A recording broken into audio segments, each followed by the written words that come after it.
Bienvenue dans cette nouvelle capsule vidéo. Nous sommes toujours dans la correction du sujet d'étude sur l'Algérie et nous abordons la question 2 de la partie 2.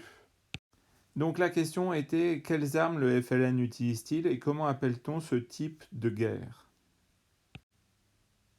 Donc, premier élément, on voit ici dans la légende les principales attaques du 1er novembre 1954, ce qui est connu sous le nom de Toussaint sanglante.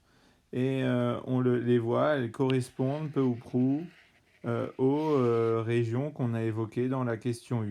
Et ces attaques, elles consistent en quoi? En des actes qu'on va qualifier de terroristes, c'est-à-dire souvent soit des assassinats, soit le dépôt de bombes qui vont exploser devant un commissariat, une préfecture ou des lieux publics. On en voit l'exemple dans le document suivant, le document 8, lorsque les deux bombes explosèrent quelques minutes plus tard. C'est donc une guerre particulière que le FLN a décidé de mener. C'est une guerre qui évite un affrontement direct, parce que cet affrontement direct l'opposerait à une armée technologiquement et numériquement supérieure en nombre. Et donc, elle opte pour ce qu'on appelle un conflit asymétrique. De fait, le FLN est moins bien équipé, moins nombreux, et elle va utiliser des affrontements indirects qu'on nomme guérilla.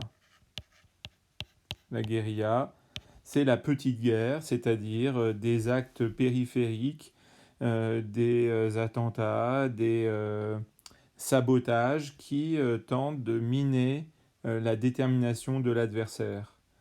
Ça correspond très souvent à des luttes liées à l'indépendance entre des armées modernes face à des groupes de rebelles ou d'indépendantistes peu ou mal équipés.